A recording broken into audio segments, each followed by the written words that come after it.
오늘 아침 묵상할 하나님의 말씀은 창세기 11장 10절에서 30절까지 말씀입니다. 오늘 본문은 노아의 아들 중 셈의 족보에 대한 내용입니다.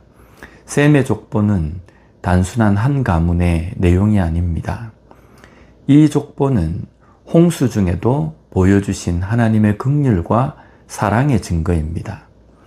모든 생물을 물로 심판하시는 중에 노아를 통해서 자손이 이어집니다. 이것은 창세기에서 아담과 하와의 범죄 이후에 구원자를 보내시겠다는 하나님의 언약을 지키시는 신실하심입니다. 모든 인류가 죽었다면 하나님의 구원자에 대한 약속은 실현이 되었을 것입니다. 오늘 셈의 족보는 바로 그 구원자에 대한 약속을 말씀하신 혈통입니다.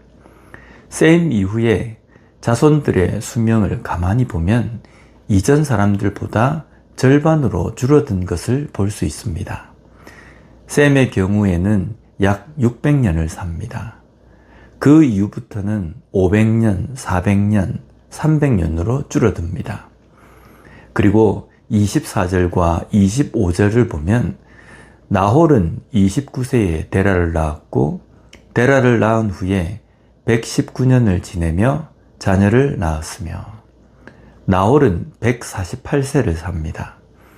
아담의 범죄 이후 그리고 홍수 심판 후 인간의 삶의 유한함에 대해 깨달을 수밖에 없는 상황이 되어가는 겁니다.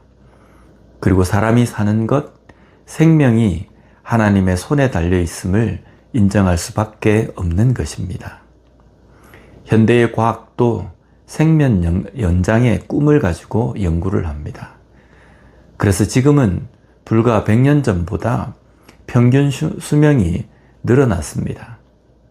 그러나 수명이 늘어난 것만큼 과거에 없던 사고와 과거에 없던 질병으로 죽는 사람이 늘어납니다. 이런 것을 보면서 회의주의자로 사는 것이 아니라 우리의 생명, 시간이 하나님 손에 달려 있음을 인정하고 고백하며 사는 삶이 되어야 합니다. 오늘 족보의 마지막 부분 30절 말씀을 보면요. 사레는 임신하지 못함으로 자식이 없었더라. 사레는 임신하지 못했다.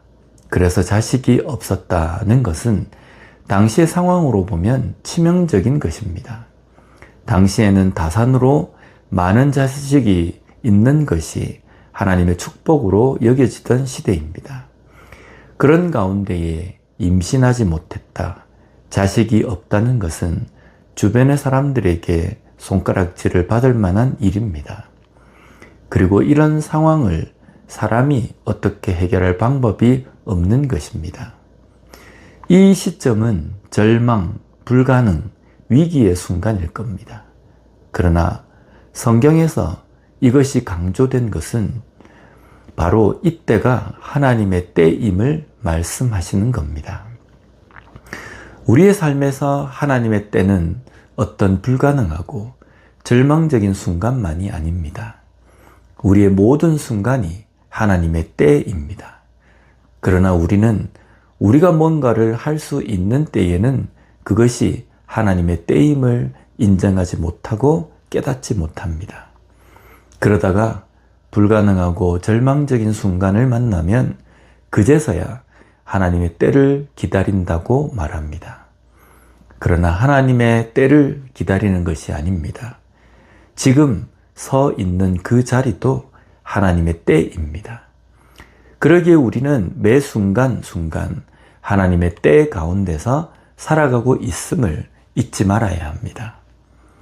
내가 뭔가를 할 수 있는 것 같은 순간도 내가 한 것이 아닙니다. 하나님께서 나로 하게 하신 것입니다.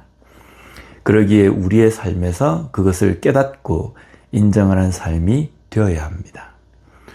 오늘 우리의 삶에 불가능한 일이 있습니까? 절망적인 순간이 있습니까? 어쩌면 그런 일을 만나게 하신 것은 가능한 순간, 희망적인 순간도 하나님의 때임을 말씀하시기 위함일 것입니다.